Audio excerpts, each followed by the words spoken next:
বিভিন্ন প্ৰান্তৰ পৰা অহা 1.5 লক্ষাধিক মানুহৰ জৰিয়তে আমি সামগ্ৰিক পৰিৱেশ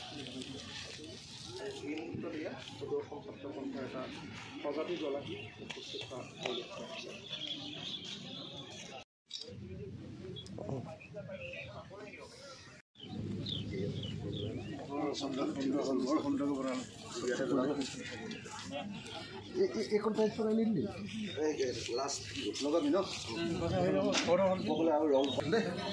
মহেন্দ্ৰ হাজৰিকা আৰু অখিল গগৈ ডাঙৰীয়া তেওঁলোক আহি উপস্থিত হৈছে আমাৰ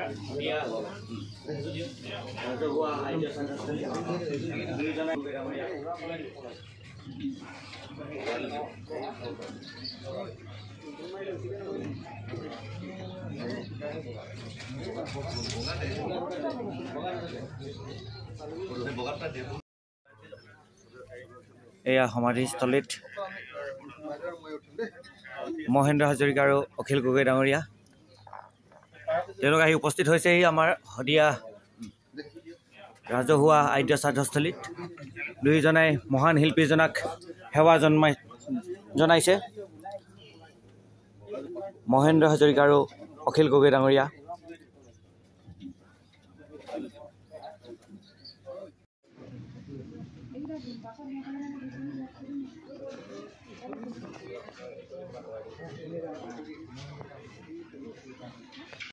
Hello. Yeah, just the back.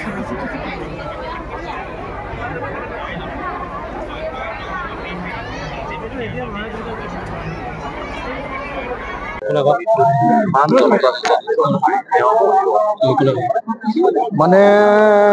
দুইজনেই শদিয়াত জন্ম হোৱা এজন ভূপেন হাজৰিকা এজন ৰাজীৱ ভটিয়া ভূপেন হাজৰিকাই অসমীয়া জাতিৰ সংগীতক উচ্চতম পৰ্যায়লৈ লৈ গুচি গ'ল সঁচা সঁচি ক'বলৈ গ'লে শংকৰদেৱ শ্ৰীমন্ত শংকৰদেৱ আৰু মাধৱদেৱ জ্যোতিপ্ৰসাদ আগৰৱালা বিষ্ণু ৰাভা তাৰ পাছতে ভূপেন হাজৰিকা যি ভূপেন হাজৰিকাৰ মৃত্যুত লাখ লাখ মানুহ সমবেত হৈছিলে তাৰ পাছত আন এজন শিল্পীৰ মৃত্যুত আকৌ লাখ লাখ মানুহ সমবেত হৈছিল আপোনালোকে সকলোৱে দেখিছে যে ইয়াত ৩৩টা পাকঘৰত মানুহে নিজে ভাত বনাই আছে ২৬ জোৰা গায়ন বায়ন ইয়াত আছে প্ৰসাদৰ পাহাৰত মানুহে প্ৰসাদ এতিয়া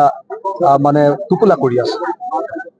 আপোনালোকে দেখিছে যে মানুহে কেনেকুৱা ধৰণে স্বতঃস্ফূৰ্ত সঁহাৰি দি হাজাৰ হাজাৰ মানুহ নিজৰ